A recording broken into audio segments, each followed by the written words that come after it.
Estamos no terceiro bloco deste programa feito especialmente para você que deseja ser um empreendedor. Vamos começar com as perguntas da Isabel.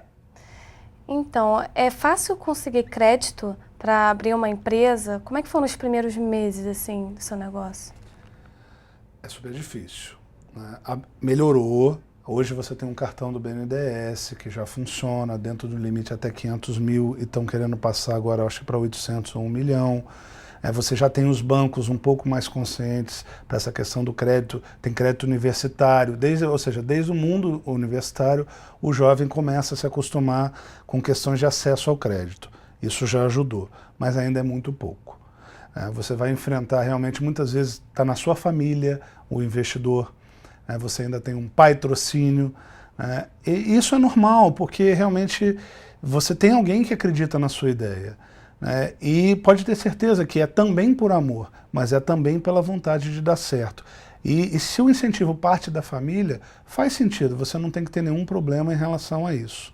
Mas realmente a questão do crédito ainda é um problema. Você vai ter que ter muito jogo de cintura, a parte de capital de risco ainda é muito pouco explorada no Brasil, principalmente porque a gente chama de capital semente, empresa semente. Ou seja, aquelas empresas que não têm clientes, que estão começando do zero, são nascedoras, são startups, então isso é bastante difícil, ainda é um mecanismo que funciona de uma maneira bem restrita. Nesse aspecto, Eduardo, assim, para o empresário, jovem empresário, está aqui uma candidata a empresária do futuro, por talvez 2, 3 anos, existem algumas organizações, como a CONAGE, que você é atual presidente.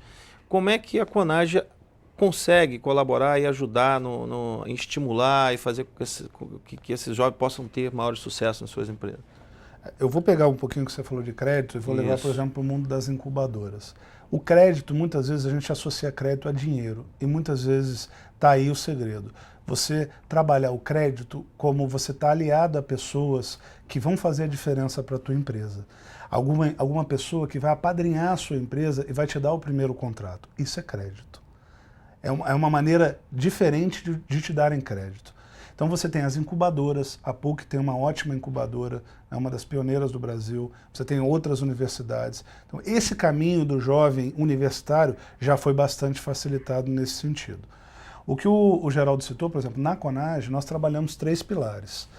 Temos a bandeira do empreendedorismo e temos 3 pilares: relacionamento, representatividade e capacitação. Quando a gente exerce esses 3 e você está inserida nesse mundo, tanto da Confederação Brasil quanto nos estados, você começa a exercitar uma série de atribuições e de questões importantes para a tua empresa. Você pode descobrir um sócio a partir desse relacionamento no associativismo. Um sócio que compre a sua ideia e que aí passe a te dar esse crédito.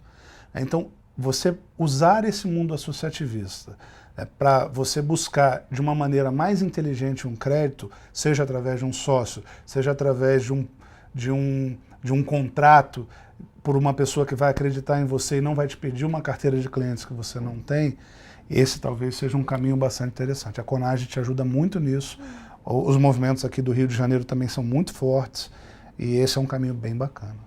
Bom, eu queria aproveitar a oportunidade e até dividir com você, Geraldo, que é o nosso colaborador aqui do programa, e também com o telespectador, um e-mail que nós recebemos de um empresário, Paulo César Gomes, que é dono do Colégio Santa Mônica, enviou um e-mail para a nossa produção e eu gostaria muito de ler porque eu achei muito carinhoso dele. Achei o programa muito bom, você está de parabéns. O tempo foi curto para que eu pudesse dar algumas sugestões ao Pedro, que era o aprendiz, foi o aprendiz do programa. No caminho de volta para minha residência, fiquei pensando numa forma de ajudá-lo. Fiz para mim a seguinte pergunta: se eu tivesse 20 anos e quisesse me meter no ramo de restaurantes, o que eu faria? Alinhavei vários itens importantes como requisitos para essa decisão que posso passar para o Pedro. Acho também muito importante que o Pedro consiga uma entrevista com um empresário do ramo de restaurantes que tenha conseguido sucesso nesse ramo. Sou amigo de um desses empresários e consigo uma entrevista para o Pedro. Se você achar que este é um bom caminho, peça ao Pedro para me telefonar. Foi uma atitude muito solidária do Paulo César e eu gostaria de deixar registrado aqui, quer dizer, o ganho que a gente já consegue, essa troca de experiências, de informações que a gente está conseguindo desenvolver aqui no programa. Sem dúvida. Eu acho que isso demonstra a responsabilidade que os empresários têm. Porque o que o empresário apanha da mídia de uma maneira até meio generalizada, quando algum empresário faz alguma coisa, age de uma maneira que não deveria agir, isso acaba, de certa maneira, denegrindo um pouco a imagem do empresário. Aí você vê uma atitude de um empresário como o Paulo, né, você vê a responsabilidade que ele tem com jovens de orientar, de participar da vida dessas pessoas. E como ele, tem muitos outros. Eu acho que isso é uma coisa importante a gente valorizar, a gente citar e deixar isso registrado, porque o Brasil é feito o mundo é feito de boas pessoas e pessoas más. E a gente tem que valorizar as boas. Eu acho que isso é importante. E esse e-mail do Paulo realmente foi uma coisa bem legal. O Pedro que acompanha o nosso programa, viu, Pedro? Sucesso para você, boa sorte, que bom, né? A lição de hoje, Geraldo? A lição de hoje com o Eduardo é uma coisa que ele começou falando sobre a questão da inovação, coisa que nós já falamos outras vezes em programas aqui, que muitas vezes as pessoas associam a inovação a se criar coisas novas. E ele trabalha num setor de tecnologia e a inovação para ele é fazer algo diferente todos os dias, é aperfeiçoar o que ele está oferecendo para o cliente todos os dias. Isso para ele é uma forma de inovar e é assim que eu penso também. Eu acho que isso é um modelo de inovação. Em relação a uma outra coisa que a Isabel nos perguntou, que o Eduardo explicou com bastante clareza, eu queria acrescentar uma coisa. É muito importante nos negócios. O negócio ele é uma coisa, é um processo, né? Todo negócio é um processo.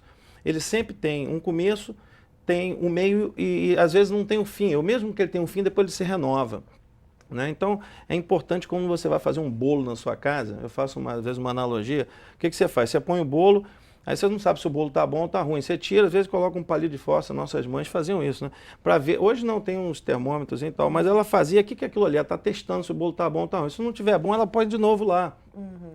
E negócio é o tempo todo fazendo isso, é testando o tempo todo, vendo se está funcionando, o que não está funcionando.